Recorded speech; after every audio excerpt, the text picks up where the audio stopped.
Well, I think both of those are really good advice. I'm going to talk about something even just so something a little bit different. Now, I agree completely that knowing the science is important, that being able to advocate your position is important, that really understanding what's big and what's not is important. You guys are going to have to work with people, and you're good. You're going to end up managing people. And you know what? Now, these three all have an advantage of me, I mean, that you guys also have, and that they've got masters in public health. Masters in public health includes some exposure to leadership, to management, to some of the things that you will have to do when you're working with people or people are working for you. Coming out of science school, they don't teach you any of that. Your job is to sit at the lab bench and mix things up and measure experiments and do stuff. Nobody tells you how to set a vision for something, how to organize people, how to do performance reviews. I mean, there are lots of things that sound very mundane, and they're a really important part of being able to do what you want to do. So I think you've got a real advantage already coming from the degrees that you have and the experience that you have in a place, in a school of public health like this. I'd urge you to consider, or to continue in your mind, take that part of the job seriously.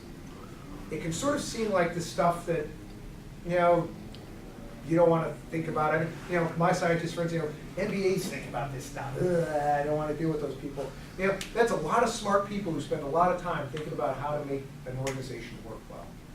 And someday that's going to be something you're going to really care about. So remember to keep the skills that you can build at managing, organizing, and executing things, something that you continue to work on just as much as your science skills, your advocacy skills, and your insight. Well, you know, I didn't know what to say until you said that. And don't believe anything you say. Yeah, no. So I can't remember the question either. But you know, there's like three things that I would say that are personal to me that I've struggled with facing a public health issue. One is empathy. You know, you can often lose that when you're looking at people who are different. And you know, one of the beauties of public health is that you get to see and talk and work with a lot of very different people. The other is judgment, and chiefly not having one, about people, because you can often confuse a public health problem with a social determinant public health problem with, you know, they just didn't take good care of themselves and they've got this issue or that issue and all this sort of thing, and then you judge them and put them in a, you know. Because oftentimes people in public health, I hope, generally have better health and understand what good health is and usually practice it, and not in every case, but in most cases. So you're coming as that kind of a person to groups that aren't so fortunate as you, that maybe weren't brought up like you were, et cetera, and it's a real struggle not to smoke, and it's a real struggle to have a good diet, and it's a real struggle not to engage in family violence and all. And so the idea of judging people in public health, to me, is something that I always have to remember to leave that somewhere else, because otherwise they're not going to help them, it's not going to help me and all that. And then the last thing that I have encountered, especially most recently, because I'm in an organization of, you know, 1,500 scientists, no personal slight intended, and when they try to communicate, it is like, what the hell are you trying to say here, you know? Is this even English? So the idea of communicating with populations that you are trying to help, it doesn't help them if you can't, you know, really reach them in what they're, and the level that they can understand, you know, whether it's a language or a dialect or pidgin or whatever. You've got to be able to communicate. You've got to be able to bring all your understanding and fancy science and bring it down and do it. And that's hard. Believe me, it's really hard for a lot of people not to do. That's why we have a whole, you know, battery of communication people to translate. But that's what I've learned, is that I've given some bang-up presentations to people that I don't think they understood at all, frankly. I thought it was fabulous.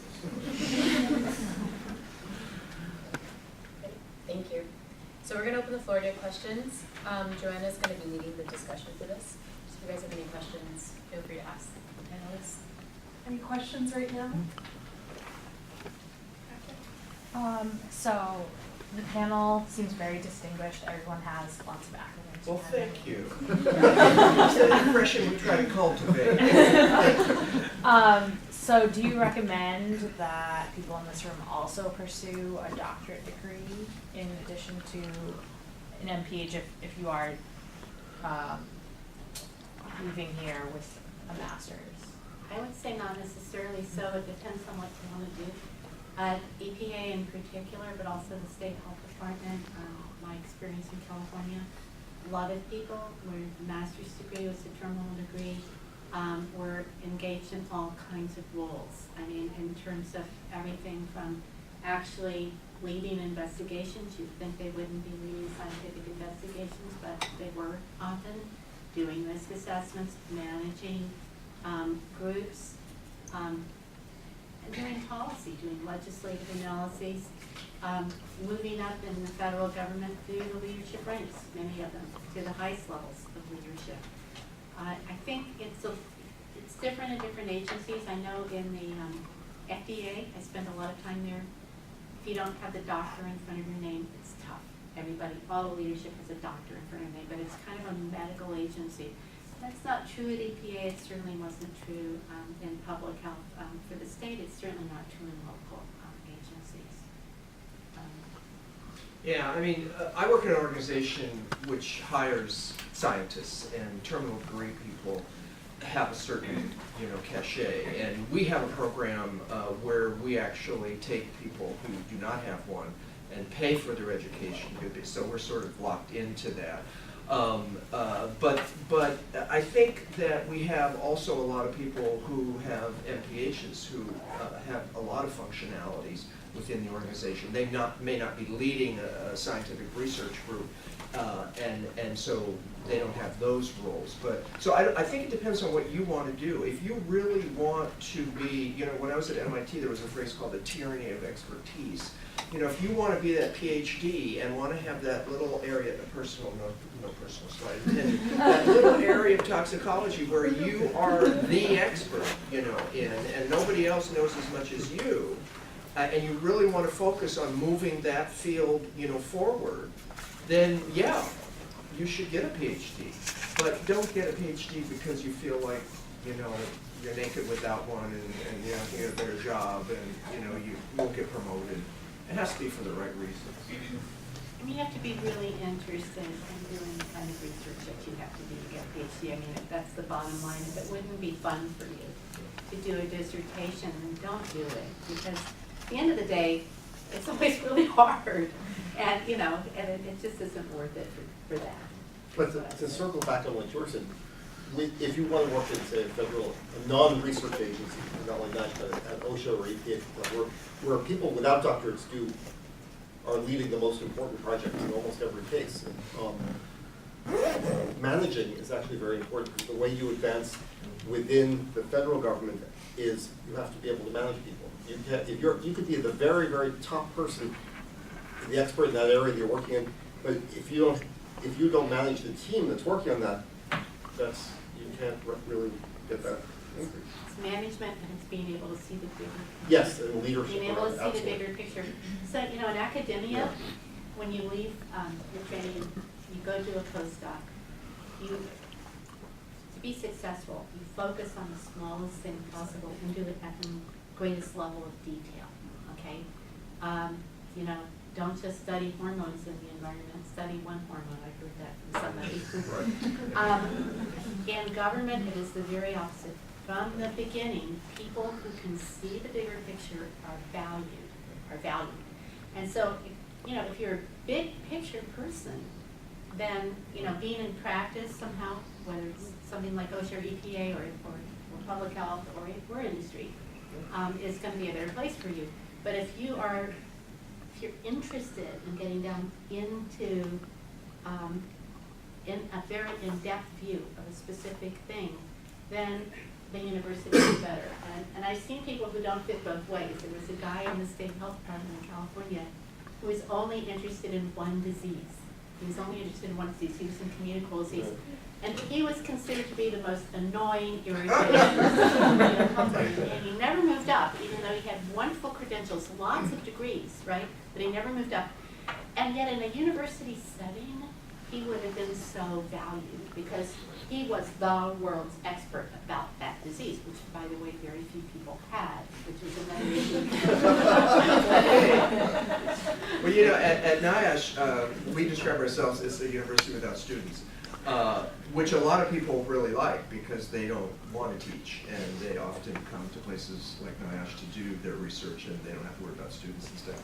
But I'll tell you a story. When the first time when I had a division director that we had to hire, I ended up hiring somebody without a PhD. I thought the walls were going to collapse around that place because it was the first time that there was a division director without a PhD.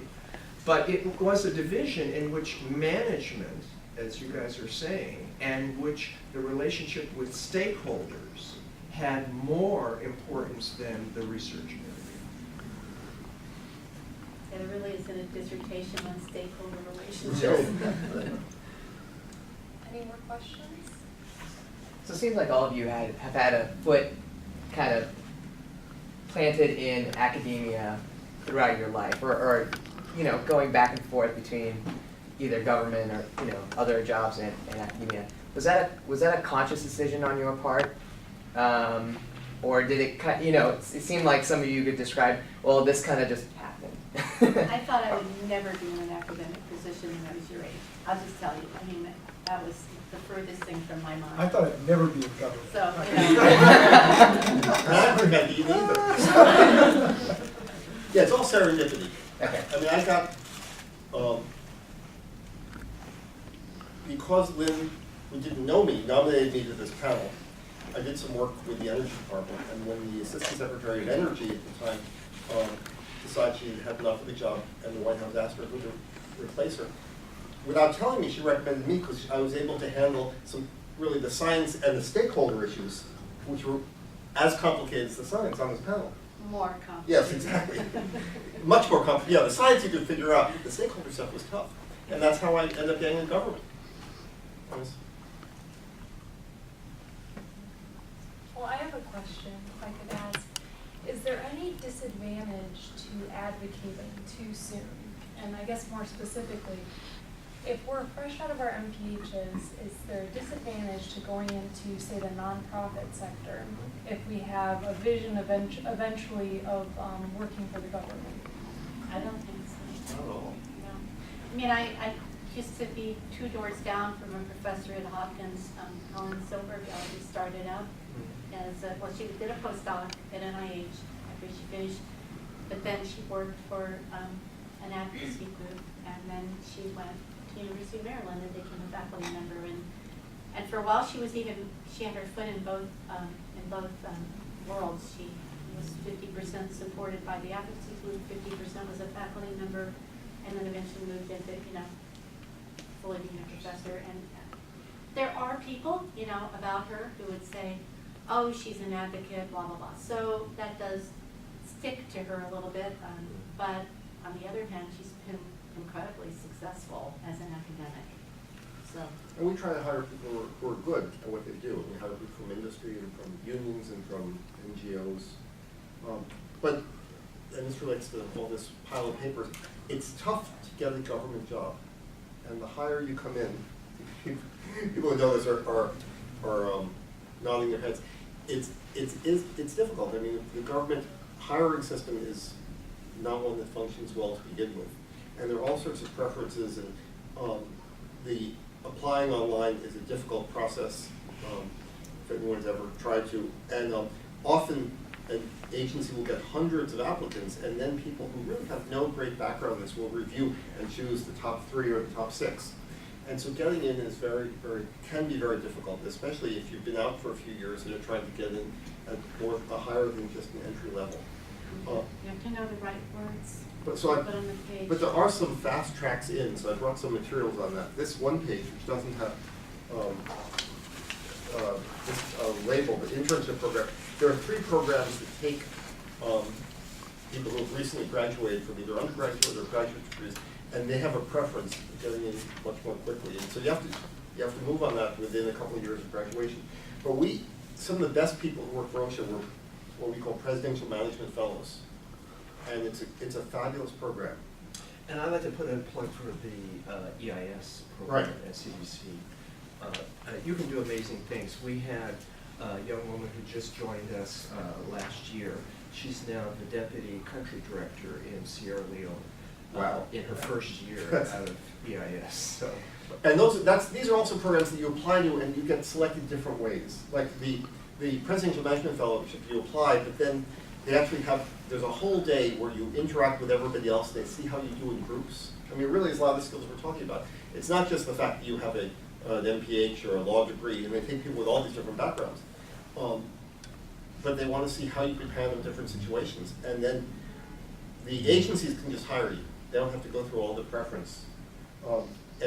You can apply in the fall, and there are a couple other programs this year. The other thing is the Peace Corps. If you go into the Peace Corps, and obviously I'm not advocating you go into the Peace Corps to get a government job, but if that's the direction you're going, after your 2 years, you're also given preference for hiring, and you can be hired essentially as like an internal hire. Is that what Vista do? It does, yes. AmeriCorps, yes. AmeriCorps, But yes, absolutely. absolutely.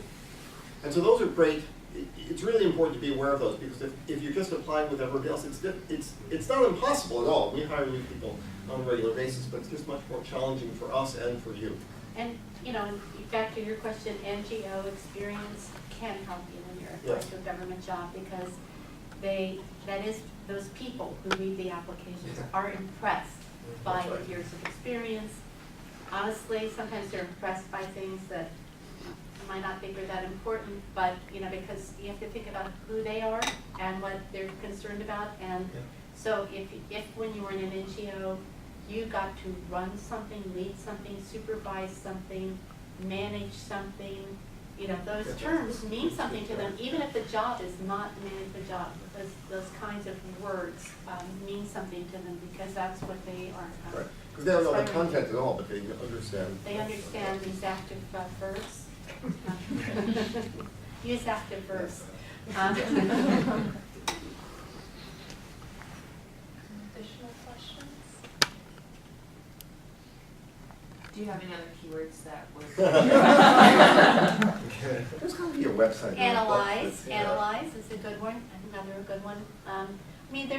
I will say that generally in government jobs, but in most jobs that are in female law and school public health, people are looking for analytic skills as well as communication skills. They're not expecting you to be ready to lead and start supervising people, but they are looking for somebody who would be pretty sharp about being handed something and being able to write something that is intelligent about what that means, and to learn how to communicate that in as few words as possible is very much valued. And, once you're outside of academia, the more. Exactly. One of the things we do when we hire people at sort of a higher level and have some managerial requirements, we give them what we call the inbox exercise, where we invent a number of different things and put them in the inbox and give them an hour and say, okay, what are you going to do with these things? And you have to sort of be able to read things quickly and figure out, is it important that, your boss is calling, or your boss's boss, or CNN versus something, things are much less important. You've got to figure out what's important and what you're going to do. And some people, sort of figure it out pretty quickly, and some people just have no clue. And that sort of tells us a lot. And so if you have experience in NGO or things like that, you actually learn some of these things. In an NGO, you can learn that. On the Yeah. Hill, Right. on the It Hill, helps you both. can learn that. Absolutely. It's and these internships, you Yes, can learn that too. absolutely. Needless to say, OSHA is always looking for people. It is the path less traveled, in that most people in public health school who go into EOH departments are interested in the E rather than the O. But people move back and forth. We have people who've come from EPA and gone back to EPA once they're a Fed.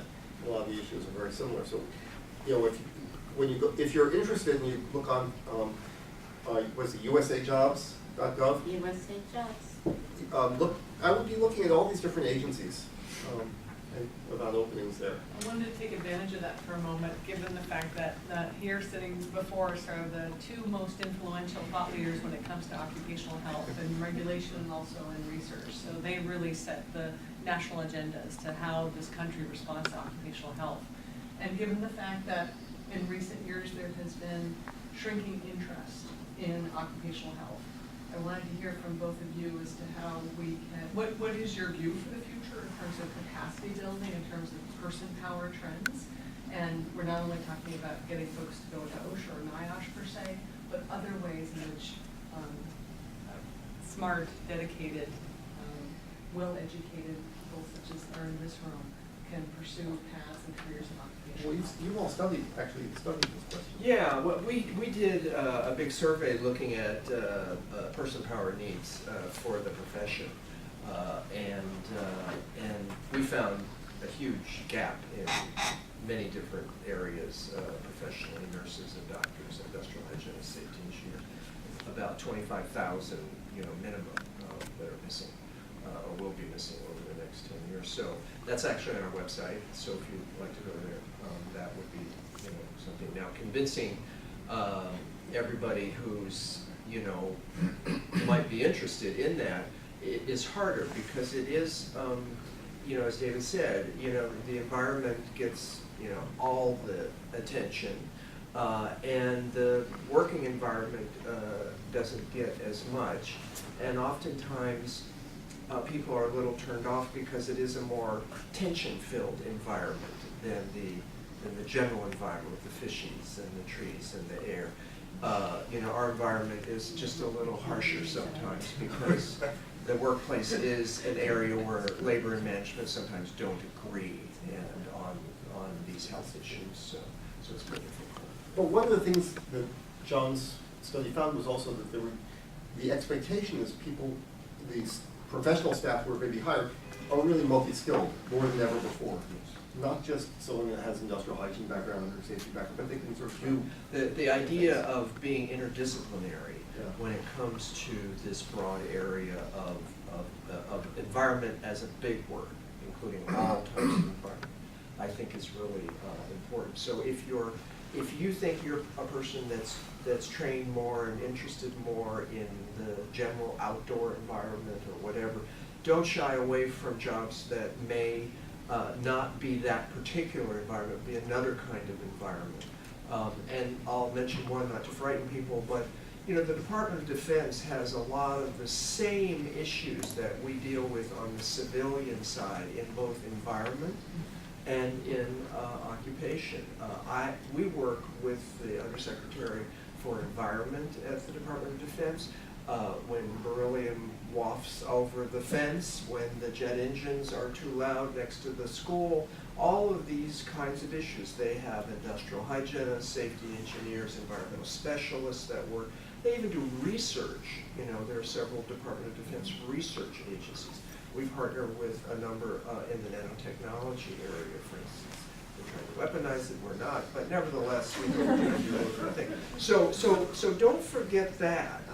A lot of people get, I'm not going to work for, that DOD, but it's a big place. They have a lot of money, and they hire a lot of people like you. And so the final thing I'll say about that is, there's a world in which, in a school of public health, you may not realize that a particular NGO or particular government agency or a particular business or industry wants somebody like you, and it isn't a natural, it isn't a State Department of Health, for instance, but you'd be surprised where you find that your talents, the health talents, have some cachet, and that is something that you might look very broadly at too. So that's a good thing, cachet, I like that. Yeah. But, we should put that on the Well, School of Public Health the- website. yeah, the reason I mention is You because come here and you will have cachet. I work in the Department of Health and Human Services, and the whole emphasis now is on population health. Well, this is what this building is here. Yeah. And people are now actively, scholars, et cetera, and agencies in HHS, chiefly CMS, are trying to turn a medicalized Medicare program or Medicaid program into a population health program. That's what you guys are trained in. So I have seen more MPHs go in CMS to the Medicare program than I've actually seen come to our program. So the world is much bigger than we even think. So I was thinking also, Melissa, about occupational health as a global health issue. And I think that there is the reality that many of the worker health problems that we think have been solved, because they aren't big problems in the United States today, are immense issues globally.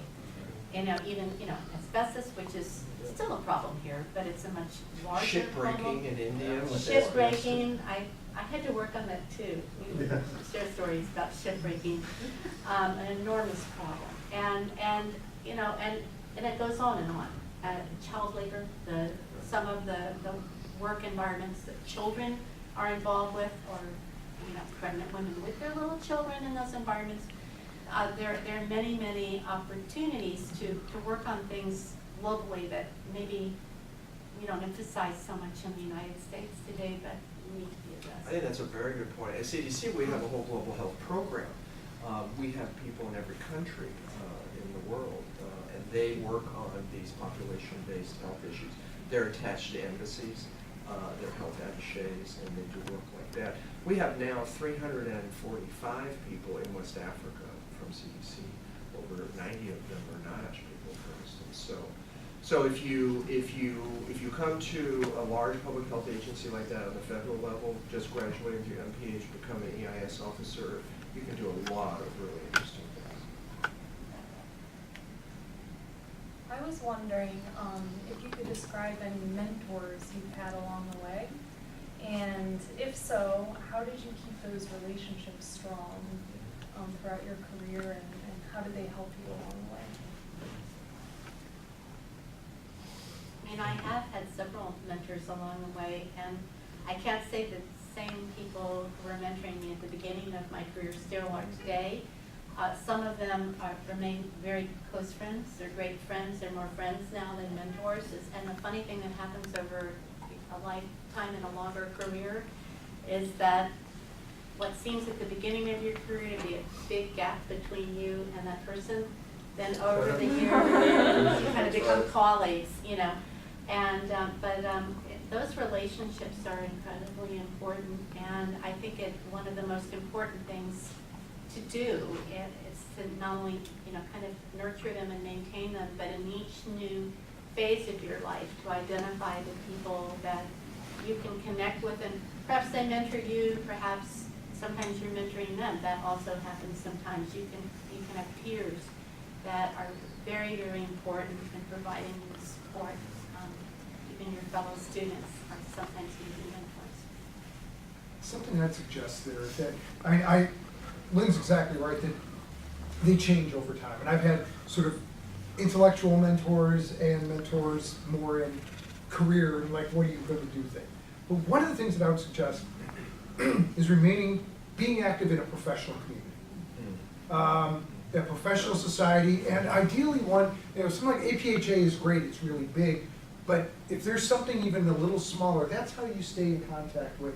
That's, you said you become colleagues with people who may have once been mentors, but you're active with a group of people who care about the same things you do, and you can build those relationships that are going to help you, perhaps in different areas where you need mentoring, and you're there to mentor somebody else if they need it. Even APHA is really large, but the people who participate in the environmental health section or the occupational health section, that's a relatively small number of people.